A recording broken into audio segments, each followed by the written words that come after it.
Hey everyone, Rory here. Today we're just going to go over the basics of reskinning a drum and a little bit about tuning the drum once you've done that. Today our example drum will be a Sonar Smart Force with a hardwood shell. It's a really lovely little drum that we stock in shop, and we have full kit up for sale with cymbals and stands as well, hardware included. So check it out. Okay, down to skinning. So the first thing you're going to need, most importantly, is one of these. This is a drum key. Pretty much every drum kit comes with one, but it's worth investing in one that you're comfortable with, that fits nicely in your hand, because if you're tuning up all the time, you don't want to get any cramps in your hands and things like that. It can happen, I can't say it's ever happened to me, but it might. So invest in a good drum key. Also, you can get electric powered ones. Now, the next thing you're going to need once you've got that is your rim with all your tension bolts or screws and your drum head. Whether you're replacing one or just retuning a kit, these are all really important things to bear in mind, what we're going to learn today. So first things first, I'm going to place the drum head on the drum, and I'm really picky about this. Doesn't matter if you are or not, but I like the logos to line up with the logo of the drum.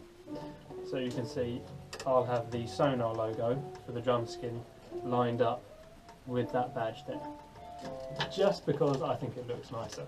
And you know, if you've got a nice kit, it's an art form. Take pride in your job, you know. So spend time skinning it. It's the same as restringing a guitar. It should be an enjoyable thing, you know. If it's not, then you're probably doing something wrong. So take pride in it and enjoy yourself.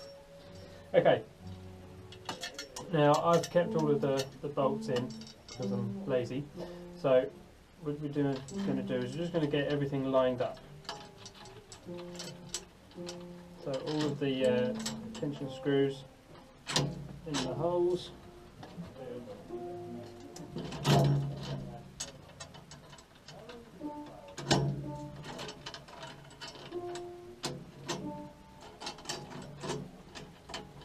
Like so. Don't worry about tightening them yet, because the next step is super important. Now, before that's got any tension on it, what we want to do is make sure that the drum head is seated. Okay, this is really important and something that a lot of drummers overlook. Basically, just push in the middle of the drum skin. You don't have to push in hard. Don't worry if you get a little bit of cracking, that's just the plastic. But you're not going to go through the drum skin. So just push in a little bit. And what that does, it just seats the drum skin all the way around the drum head evenly. Okay, you're not going to have one side that's lower than the other, because that's going to affect the tone of the drum. Before you go through that stage, one thing you could do, which I forgot to mention, was also just to dust around the hoop. You might not take your drum skins off very regularly. It's a good opportunity to do it. Okay, so now that we've seated the drum skin and everything is all lined up nicely, make sure everything is in a straight line. Then the next thing to do is to go around in a sort of, I'll explain the pattern now. If I'm tuning here, I'm then going to go across to the next one. Okay, so going straight lines. Then you'll go maybe to the one next to it and across to it. Next to it, across to it. Okay? So you're going like a star pattern. You're never going to tune around like this. You're not going to get even results. Okay? If you're doing it with a drum key, you might want to do half turns. Unless you're lucky enough to have one of the little drum tension dials, which you can buy, that's the best way to go, half or quarter turns to really even out the tone. And once you get it to a sort of finger tight level, just start tapping about an inch out from the lug or tension rod, and you go around just matching the tone as best as you can by ear to something that you're happy with. Okay, so let's tune up the drum.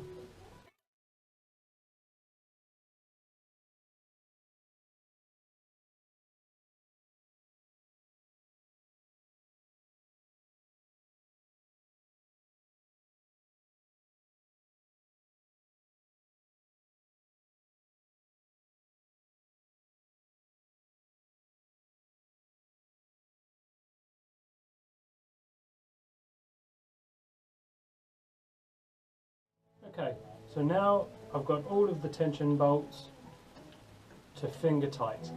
So now I'm going to go around it and do that quarter or half turn pattern, tapping an inch out, trying to match the tone around the drum.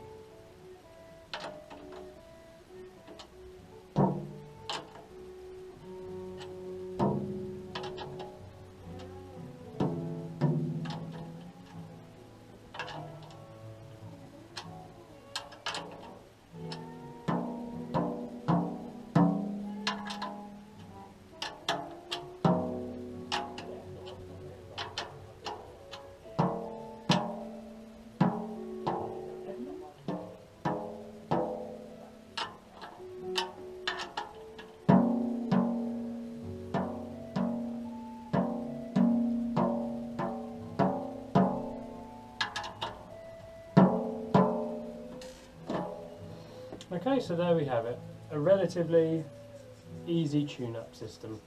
Some things I should have mentioned to you earlier on before we start, but we'll go through them now quickly.